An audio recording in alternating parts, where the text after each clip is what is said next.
It's good to be here with you today. I'd like to share with you a story about Audrey. Audrey was wounded by classism, by a simple act of bias and prejudice when she was young. She was a parishioner in the church I served in Haverhill, Massachusetts, for 9 years. I watched her beautiful fair skin grow transparent with age. She had been part of that church since the 30s and the 40s. She had a group of close friends who had been with her in the congregation throughout that whole time. She met her husband in the congregation. He played on the church's basketball team. And they got married in that same congregation in the late 30s. Let me give you a little background of the church, and then I'll tell you more of a conversation I had with her. Audrey's church was one of several large Universalist congregations in the industrial cities around Boston. By the turn of the 20th century, it had a reported membership of 1,200. The congregation that Audrey discovered was smaller, but would rank as one of our largest congregations today. Its reputation as the rich person's church was still alive among older leaders of the city when I arrived in the mid-1990s. The reality, however, was strikingly different.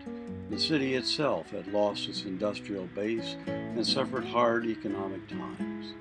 By then, those in the congregation who were in the upper middle or professional classes were there because of their education, not family wealth and class.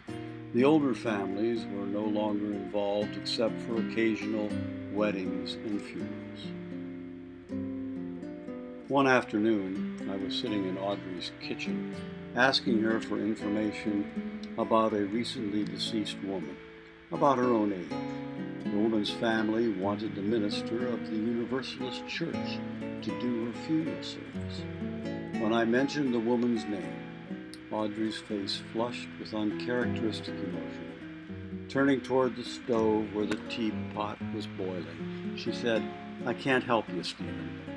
Gloria kept her distance from me. What was that about? I asked.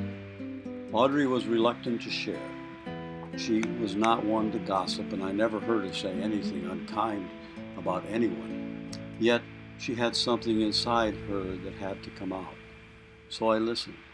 Slowly she revealed that she had been Gloria's maid when she was young.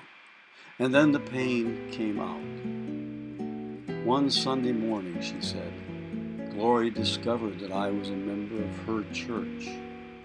After worship, with indignation in her heart, Gloria walked up to Audrey and said, "This is my church. You don't belong here. You'll have to find another church." To her credit, Audrey stayed.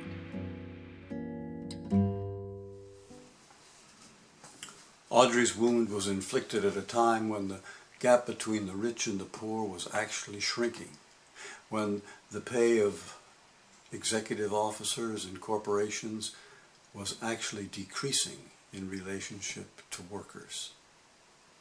Today we know that's not the case. And from that simple observation, I would conclude that there are two things that have to be done. One is that we must engage in the conversations about class, so that whether or not the gap shrinks or does not shrink, we can reduce the kind of pain that Audrey suffered. And at the same time, to engage in political and prophetic actions that will indeed stop this onward march toward oligarchy.